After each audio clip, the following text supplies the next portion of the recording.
Yeah, we've been texting back and forth here and there ever since the season was over. So I feel like Lamar's doing really well. It's just what it is, part of the business. It's what you expect when you have a great quarterback, when you make a great decision in the draft. And I think Lamar has done a great job in terms of developing as a quarterback and winning football games and competing and doing all the things that he does. I feel like we've done a great job in terms of bringing out the best in Lamar over the years, and it's just evident in the way he plays. And so he's my quarterback, he's my guy, I love him, and as a coach, I'm looking forward to seeing it get done, but it's not easy. It's never easy. It's the business part of it. So, but I'm really hopeful and excited, fervently hopeful, and can't wait for it to get done. All right, it's John Harbaugh of the Ravens talking about Lamar Jackson.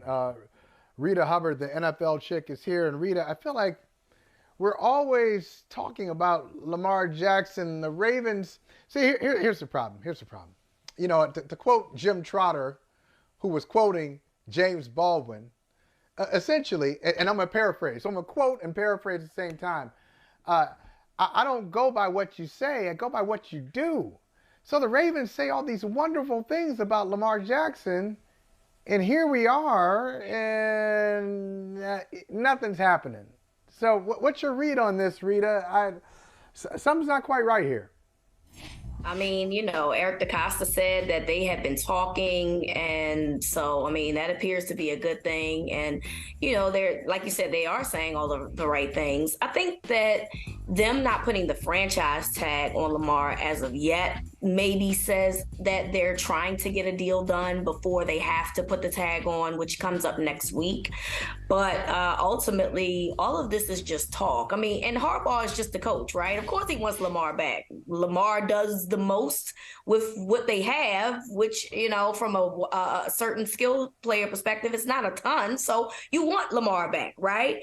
And so, of course that he's saying the right things, but him and Eric DeCosta, that's the bigger issue, right? And so I hope that that's the truth. He said that they've been talking, and he's optimistic that there's going to be a deal done. And again, maybe him delaying the franchise tag says that they're, trending in the right direction. But until then, we're all just going to say, yeah, these are very nice things to say, beautiful gowns, but where's the actual, you know what I'm saying? Doc, I want to put this out here too to Reeta. I was to both of you. I was thinking about this earlier today. That's why I put that feed in there item. I wonder if Lamar can have agency and an agent. And so when players represent themselves, I am not the person who says, "Oh, you can't do that. That's too much for you." I don't believe that at all. I think the players have the intelligence, the wherewithal, the knowledge to negotiate their own deals. I understand that, and I support it. But I'm going to think a little bit bigger. Think about some of the best athletes in the world, and some of the wealthiest athletes in the world. And I'm sure Lamar would like to be on that level, not only win some championships, but make a lot of money. Think about Michael Jordan. I remember when Michael Jordan once said about David Falk, he said, "Y'all got to twist it. I don't work for David. David works for me." But that was it. He had an agent. LeBron James has a team around him. He has agents. Right. Tiger Woods. We're talking about billionaires.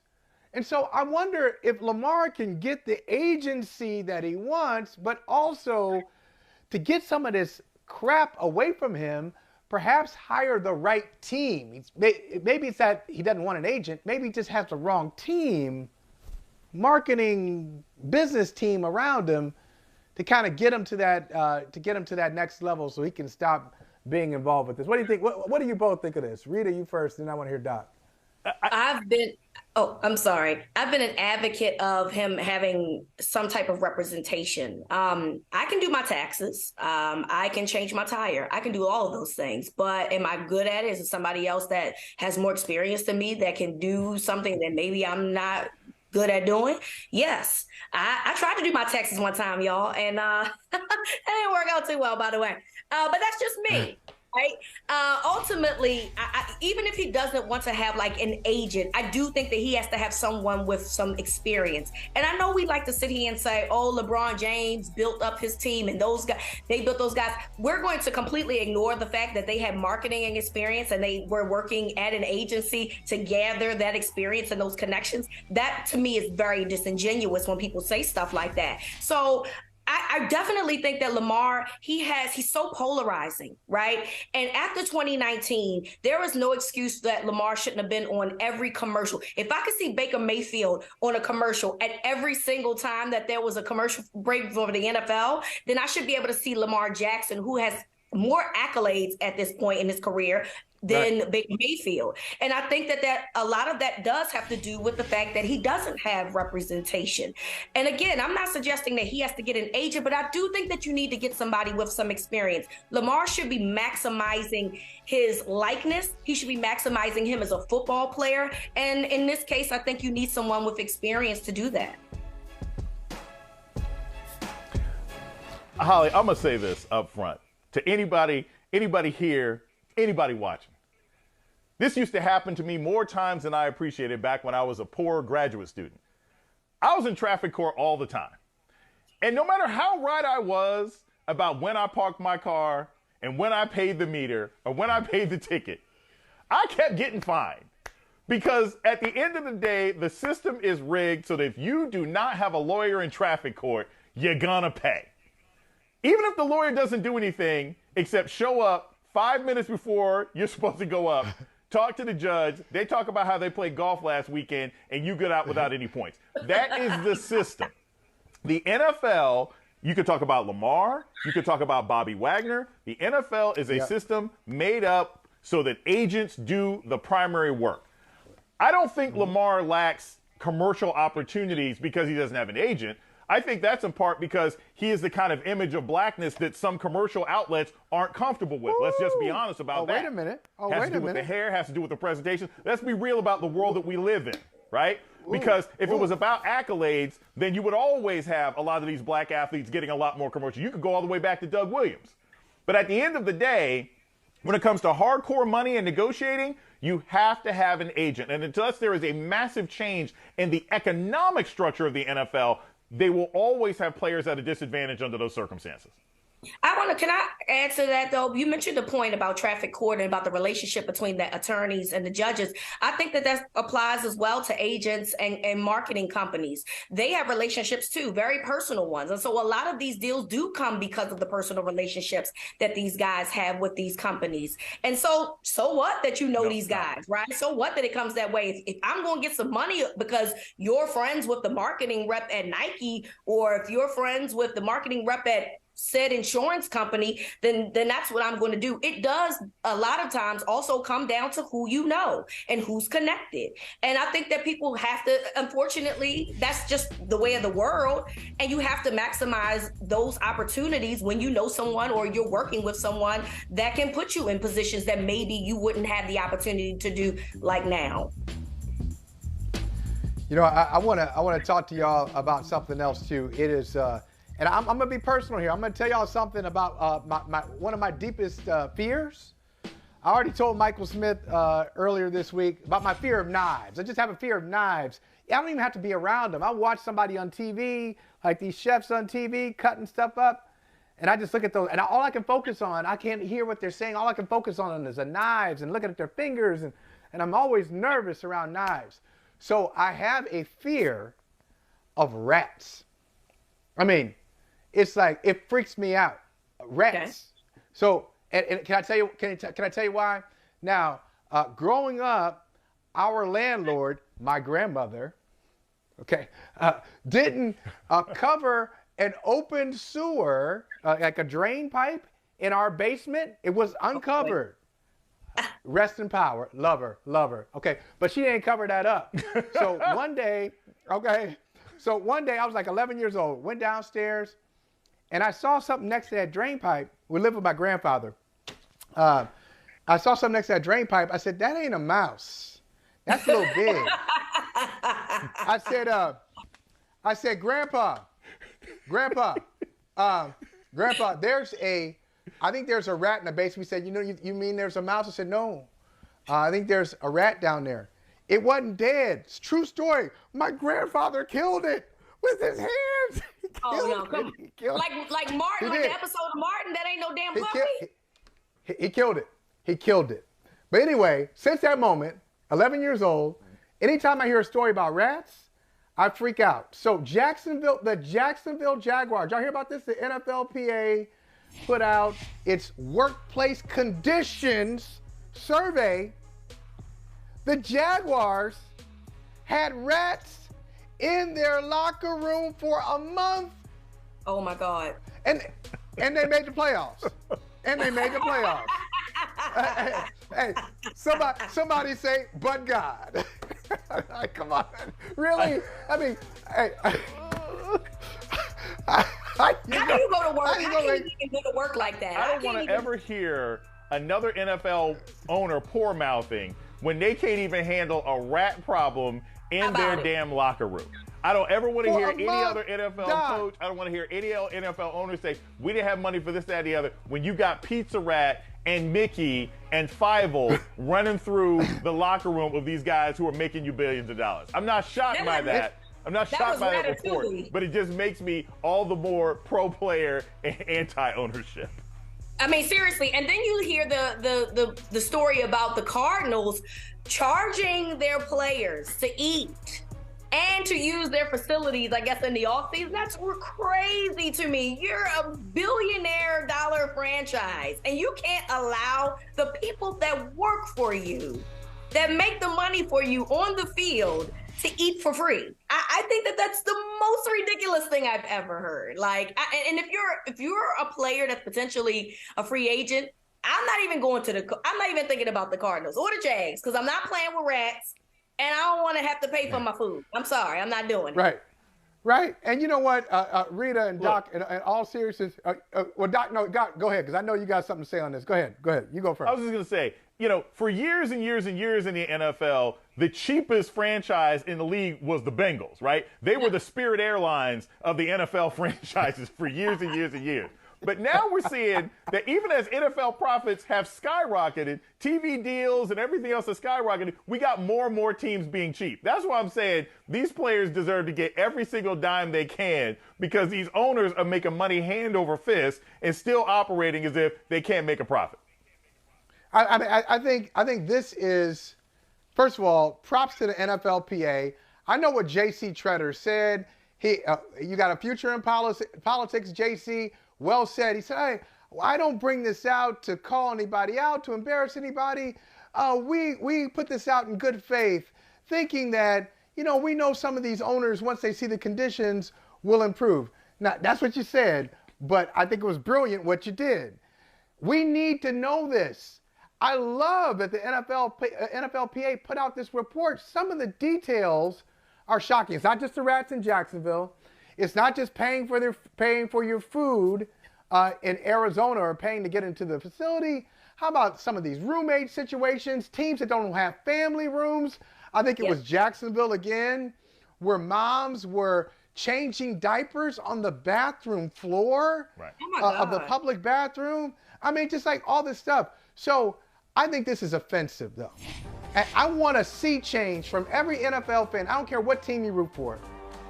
Today, this day going forward, don't you dare judge a player for asking for more money.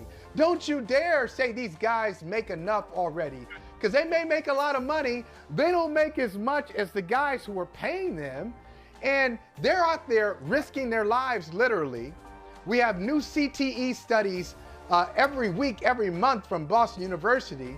So they're putting their lives on the line, and you can't even handle the basic infrastructure to put a football team together. You can't have a good locker room. You can't have a good family room. You can't have good travel accommodations and nutrition. I mean, these teams, you would think this was a league that was about to go bankrupt. It's shocking. I think it's disgusting. It is. It's embarrassing. You shouldn't be doing, having your players getting the bare minimum in terms of just basic things, basic. Who wants to be sharing a space with rodents? I don't think that's asking for a lot. I would go to my union rep and say, hey, I'm working somewhere and it's real filthy and it's nasty, and my union rep is going to fight for me. So I'm glad that they put that out also, because hopefully they can see how embarrassing this is.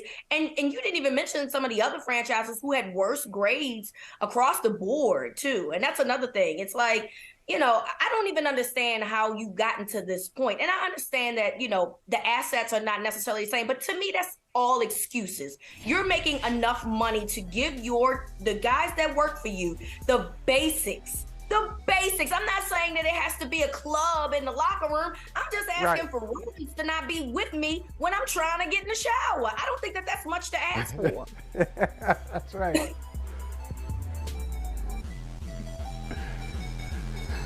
Look, you got something on that, there's Doc? no version of this, but I think, I think the thing, though, that the major takeaway that we always have to think about is also, it's not just we should never be arguing. I mean, like I said, I'm never upset when players ask for money, but when they ask for accommodations, right, we should get out of their hair. When they say, hey, I want an extra parking space. When, I don't know, Russell Wilson says, I'd like to have an office. You got to recognize the circumstances under which some of these guys are playing in. Okay, we not every locker room is the same. Not every team is flying on the nicest charter jets. They're not necessarily staying at a Motel 6, but it's not unreasonable. And the thing to remember is, no matter what the conditions are that these players are expected to practice on, sleep in, work on, and everything else like that, we know the owners ain't living that way.